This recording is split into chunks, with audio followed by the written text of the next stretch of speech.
All right, the critique, also known as the summary response. Okay, so, why is this important? Well, anytime you are in any situation, you've got to make judgments and decisions. You've got to evaluate things. For example, you may be researching on the best product to buy for a certain purpose. Maybe it's a bicycle or a car. A lot of us have cars, or we will shop for cars one day. And when you buy a car, or when you're shopping for a car, you're looking for certain things that will help you. If you're a family, if you have a family, you're probably going to want a big enough vehicle to fit the family in comfortably. If you go on vacations, it needs to be even bigger so you can put your enough luggage in there for your family. Or maybe you need a trailer, something strong enough to carry a trailer for your vacation. So you would be shopping for certain things, and certain vehicles just don't have what you need. Well, in a way, that's similar to a research paper. When you want to research something for a class, there's going to be a certain source that's going to be more valuable, that's going to be more useful than other sources. So that's what this unit is about. It's about mainly it's about helping you discern which sources are most valuable for your research papers.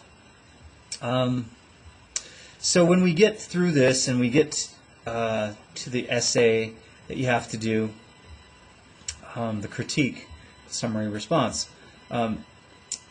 you're going to respond to something or critique something that either has flaws in it, even if you agree with it. So you might agree with it, yet you should be able to notice the flaws that are in it. So that not only you can't just simply agree with everything that's said in a critique, you also should be pointing out things that could have been done better, that have flaws in logic or structure, or facts are false, or maybe the significance isn't clear on why it's important to us in the real world. So you want to criticize whether it's valuable, whether it's accurate, and so forth. So one of the first things that you will do is make sure you understand the author's main point. Alright, so of course you've got to understand the whole thing, so you'll know that there are several points being made and all of them lead to a main point. So you want to make sure you understand the author's main point and the author's purpose. What is the author's purpose? Well, generally speaking, as a writer, a writer would be writing to inform, or to persuade, or to entertain.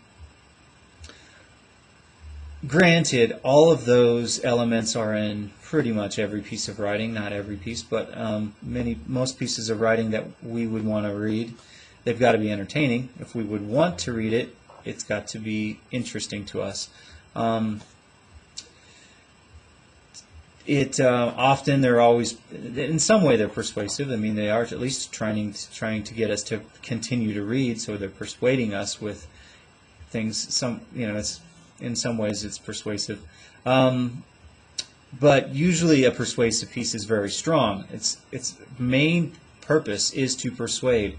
And some pieces, their main purpose is to entertain, and some pieces, their main purpose is to inform. Even though they all usually overlap in one piece of reading, if it's done well, it should be clear what the main purpose of the reading is. So anyway, so not only do you have to identify the author's thesis, you want to make sure you can identify the main purpose that this piece or the piece that you're critiquing is about. Whether you agree or disagree can be important. Sometimes you will agree, but you will notice that the points aren't made clearly. Maybe there are certain terms that the author uses that you don't understand, and it's really the author's job to make sure you understand those points. At least if you're in the audience that, in the intended audience, the author should be catering to that intended audience. So if that intended audience is a bunch of college students, and you're a college student and you don't understand some of these words, then the author is failing by not defining them for you. So you'll also be criticizing whether the information is accurate, and sometimes you'll need to identify or research other sources that cover the same topic, so that you can determine whether the information is accurate. So if you look up other sources with the same information, you find some discrepancies, they're contradictory of each other, you might need to look up a third or fourth source to see which one is false. So a little bit of additional research to determine whether the information is accurate would be important. And whether the information is used fairly, it's interpreted fairly. Sometimes, as you probably know, statistics can be interpreted in whatever way the speaker wants to use them. They'll use the statistics for their own advantage, even though they could be used in a different way for another point. But the main point here is that, is the author fairly interpreting the details or the facts of the issue? Or is the author avoiding some aspect of the facts? Is the author leaving information out that should be known? Is the author using logical arguments? So when the author is beyond the facts and using logic, are there any fallacious comments? Does the logic not follow? Let's say maybe the information, maybe the points being made are emotional, and there are very few facts. If a little bit overuse of the emotional appeal is misleading sometimes.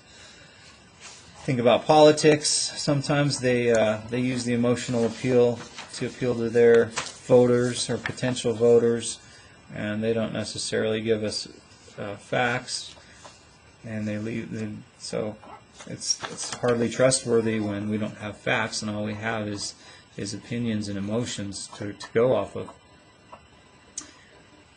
All right, so what else?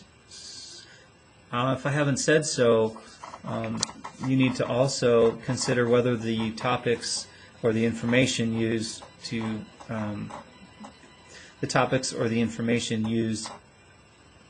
in the text is significant. Is it relevant to the point? Is it relevant to our needs in society? Is it important for us or for people in general? Or is it not important? So if it's not significant, that would be something to criticize as well. And not just the main idea, but the supporting evidence. As for the structure of your critique, I'm going to give you a quick overview and then go back and talk about the structure a little bit more specifically for each part. You need an introduction, summary, assessment of the presentation. An optional section might be a response to the presentation, and definitely another mandatory section is the conclusion. Let's talk about all of those sections one by one. Your introduction, like a summary and any other piece of writing that is writing about something, you need to introduce your topic. Well, your topic would basically be the title of the work that you're critiquing and the author that wrote it. You're going to need to state the author's main argument and points that you are going to be including in your criticism.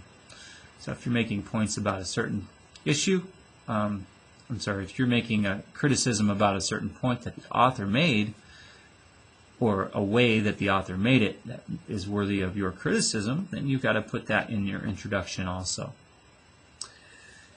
All right, you will need to include the background information about the topic. You need to help your readers understand why it's, understand the issue of the passage. They need to understand why it is of current interest. If there's a controversy, they need to understand what the controversy is. If there's any reason to be discussing the author in this criticism, then you need to use to include some biographical information about the author. Yeah, that's about it. Right? That's the introduction. All right. In a way, the next section, the summary section, is kind of like part of the introduction as well, but it's extended. But the summary section of your paper, you're going to need to just summarize the author's main point and main points, subpoints of the main point, and make sure that you identify the author's purpose for writing. Is it informative, or primarily persuasive, or primarily entertaining? The next section is your assessment of the presentation. Here's the meat of the criticism. Here's where you evaluate the validity of the author's presentation, distinct from your points of agreement or disagreement. Does not matter whether you agree or disagree with the author. It's all about whether the author presented his or her point and succeeded, and why he or she succeeded or not. So, is there any inaccurate information? Is the information significant? Are there terms that need to be defined, or does the author clearly define the terms that you would not normally have known?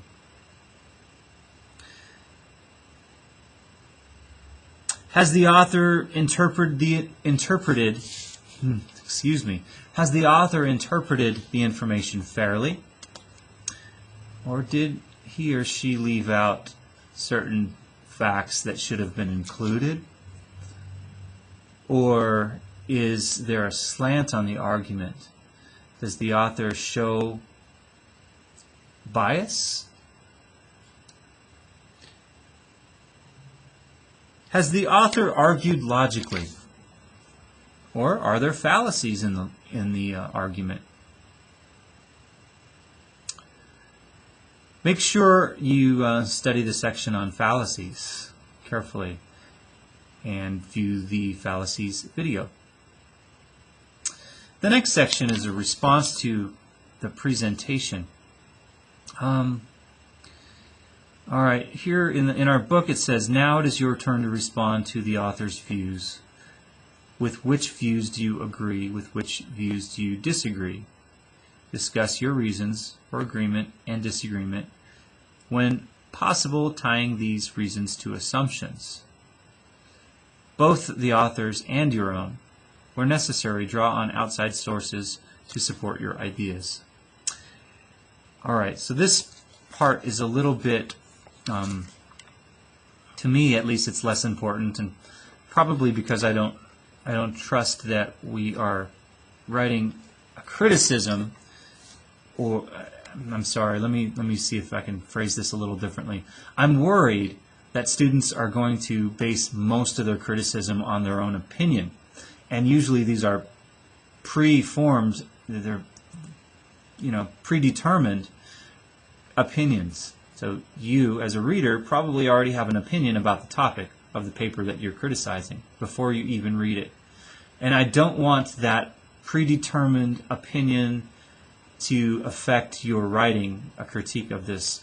I really would prefer you skip this section altogether But I think there are some essentially, I'm not essentially, excuse me, there are some parts of it that could help. So like if the author makes assumptions and you have different assumptions, it would be reasonable to point out that the author assumes his or her reader believes the same things before reading it. In which case that would be a fallacy. The author's not treating his or her audience as if they don't have or might not have a difference of opinion. So, all right. So, in any case, you might want to skip the response to the presentation section. But the main idea is do not let your opinion sway your criticism. All right. All right, and then of course you have a conclusion. Last chance to leave the reader with a good impression of your writing. So you want to basically state the overall validity of the piece and remind the reader of the weaknesses. Include the author's success and include the author's failures. All right, that should do it. Happy writing and happy critiquing.